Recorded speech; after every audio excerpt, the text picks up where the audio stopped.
these individuals, once they return to the city, a lot of them are forgotten about. That lady, that woman, that young woman was there to see her husband or her brother or her uncle. Today, those young women are going to see their sons. You see, the zero tolerance policies of the 80s and 90s have caught up with us. They led our children to go to detention center, and then from detention center into jails, and from jails to warehouse into prison. But if the education system was correct, they would understand the situation, rather than just say, oh, suspend them. Put them out of school for 10 days. Out of those 10 days, when they come back, they're behind. They're behind already, and it's almost impossible for them to catch up. What if America would spend half as much in our depressed and oppressed neighborhoods to provide decent jobs, affordable housing, better jobs, and more appropriate educational institutions that will offer all of her citizens life, liberty, and the pursuit of happiness. Do you see what I'm saying? It's not just a war on drugs, it's a war on the black community, period.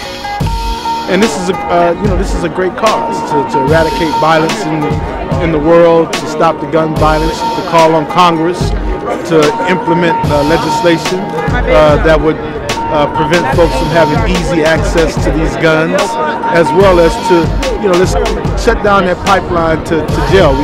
We're not talking about affirmative action for thugs.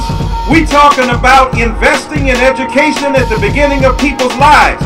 The same politicians who cut welfare, the same politicians who cut health care, the same politicians who cut Head Start are the same ones who want to imprison our young people. They are locking up our babies. And if anybody who won't take a stand for our kids, and we're supposed to be men. Men protect our women, we protect our kids. Today, because of Christ, we march. For jobs, we march. For justice, we march. For liberty, we march. For education, we march. We march to bring an end to the pipeline of prison. We march for gun control. We march for justice in the court. We march for the sweet land of liberty to truly be for every American the sweet land of liberty. Sign your names up. Put your names on the sheet. Sign the new Jim Crow sheet. Get ready to take action. And then we will talk to our legislators. We will march if we have to. We will teach people their rights. So we say to them, invest. Education is critical.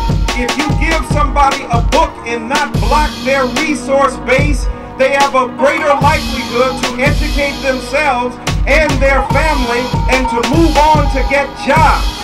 Jobs are scarce for people who are poor and illiterate, but keeping people poor and illiterate seems to be the business of so many who are insensitive to our neighborhoods. This is power. This is the symbol of black power in our neighborhoods. And we need to take care of one another. We need to look out for each other and stop forgetting where we come from. Let me just say that this is the beginning. This is the beginning of a new partnership between church and community.